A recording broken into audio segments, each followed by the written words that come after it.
What's up mga idol? Napapansin nyo rin ba na napakarami ng malakas mag-fanny ngayon? At marami na rin ang gustong matuto kung paano siya gamitin. Kung isa ka doon ay panoorin mo itong video dahil ituturo ko sa inyo ang mga bagay na dapat yung malaman tungkol kay fanny.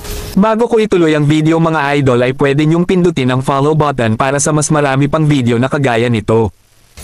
Aminin nyo mga idol na nahihirapan din kayo kapag may magaling na fanny sa kalaban. Dahil sa sobrang daya ng damage niya ay nakakaya niyang pumatay ng kalaban nang hindi gumagamit ng ultimate. At alam nyo rin ba na si Fanny ang may pinakamataas na difficulty base sa hero difficulty chart na galing kay Moonton.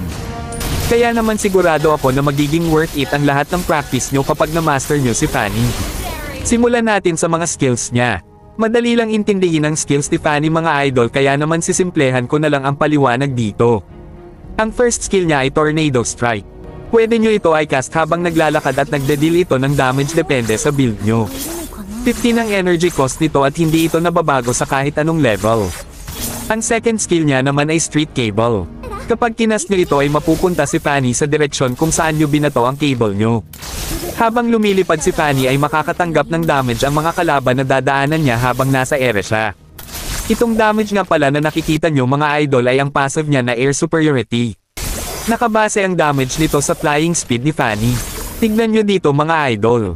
Ang damage ko dito sa bot ay 908. Ngayon ay subukan nating doblehin ang cable para bumilis ang lipad ni Fanny. At kung makikita nyo ay naging 940 ang damage ko dito.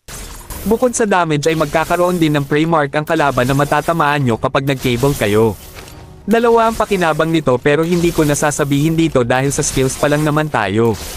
Ang energy cost naman nito sa level 1 ay 16 at habang ina-upgrade nyo ay nababawasan ito ng isa hanggang sa maging 11 kapag max upgrade na. Ngayon ay dito naman tayo sa ultimate. Ang ultimate niya naman ay Cutthroat. Nagbiblink si Fanny sa kalaban at makakatanggap ng damage ang kalaban na mauultihan nyo. Magkakaroon ng additional damage ang ultimate nyo kapag may prey mark ang kalaban na uultihan nyo. Nakakatagos din ito sa mga wall kaya pwede nyo ito ay cast kahit may nakaharang sa inyo. Pwede nyo rin ito gamitin pang takas kapag may humahabol sa inyo.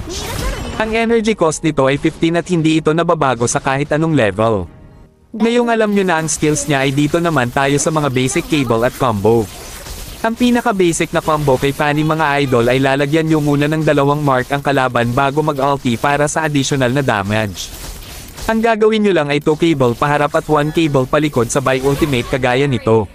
Sa paraang ito ay magkakaroon na ng 2 mark ang kalaban at dahil dito ay magkakaroon ng additional damage ang ultimate niya. Ang kailangan lang kay Fanny mga idol ay tiyaga sa pagpupractice at mamamaster nyo rin siya.